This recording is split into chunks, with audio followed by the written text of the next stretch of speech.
So forms, Taolu, are an essential part of Chinese martial arts. This video is going to be a bit of a rambly one. If you're interested in something that's structured a bit better, I will link a video up here. But today I'm just going to speak a few things, talk about my own training. If you do Chinese martial arts, maybe you'll find this interesting. Hello, welcome back to the channel. My name's Matt.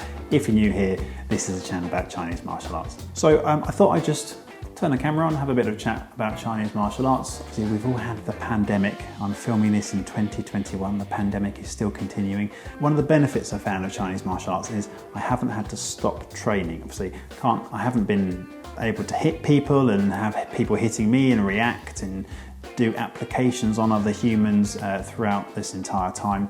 However, I have still been able to do my patterns, look into the patterns, look at some of the theory, and the joy for myself is my wooden man. My wooden man is back there, and I've been able to play around with my wooden man, which I have to say I absolutely love. If you do like that kind of thing, let me know in the comments below. Maybe I'll do a video about what I do on the wooden man, why I think it's beneficial. I think it is such a good bit of kit. The design I got there was from my teacher Neil.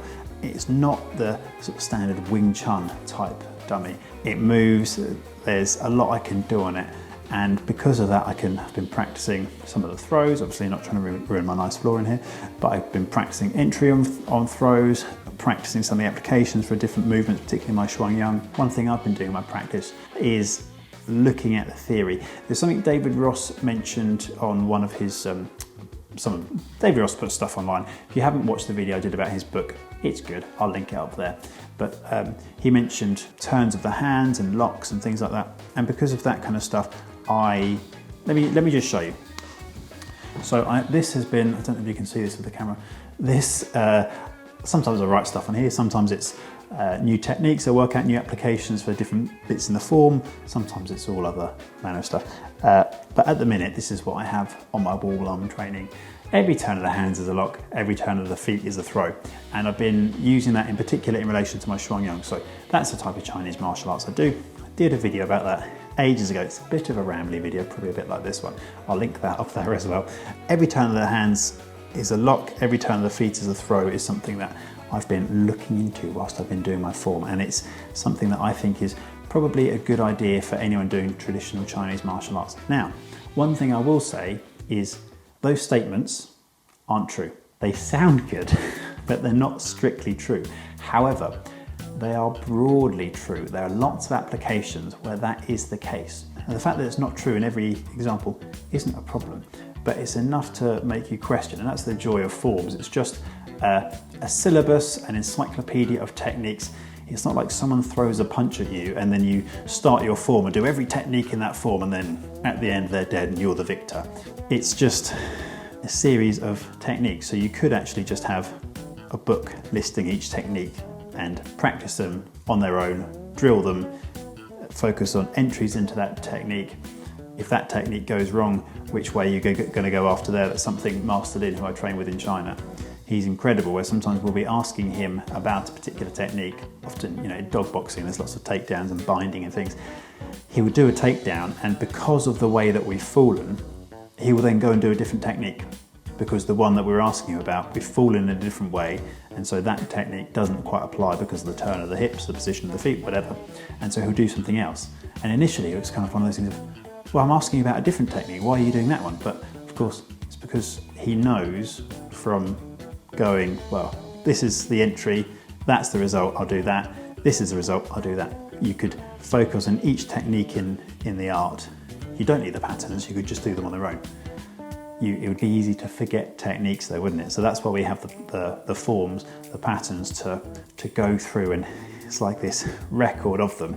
The problem is, sometimes the applications get lost, and then we do this reverse engineering of having a movement and we try and work out what it is from there. That's life. Sometimes that happens. I found out some incredible applications. So many things of late that I've been working out that I get quite excited about. If you do Chinese martial arts, might be worth a thing. Every turn of the hands is a lock, every turn of the feet is a throw. Maybe you think that's rubbish, but I found it useful, and I think it's a very good idea to keep in the back of your mind when you're looking at forms. Something else, so you've probably seen on my little board here, is slow is smooth, smooth is fast. Slow is smooth, smooth is fast is something that certainly I do in my practice. I've always done it. In my Chinese martial arts journey, I've been battling a rather unfriendly lower back sometimes. A lot of the time I would have to do my forms slowed down, because if I went full speed, certainly things like the dog boxing can aggravate some injuries. So slow is smooth, smooth is fast. The idea for me of doing forms slowly, I felt that I got that precision, those clean lines. Something that I've always thought of in Chinese martial arts is clean lines and efficiencies. Drawing the clean line from point A to point B, and it's not always a straight line, it might be a circle.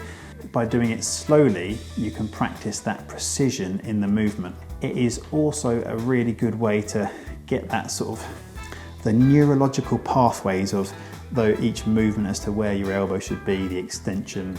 Your body starts to form these habits. Neil once described it to me like, if you get like a bit of concrete and a nail, the first time you scrape the nail across the concrete, it's going to probably skip about a few times.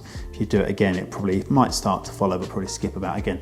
But the more you do it, you start to dig this trench, and it gets deeper and deeper, so that then there's no way out, it just follows the trench. And I find that training slowly and doing patterns slowly like that gives me immense benefits.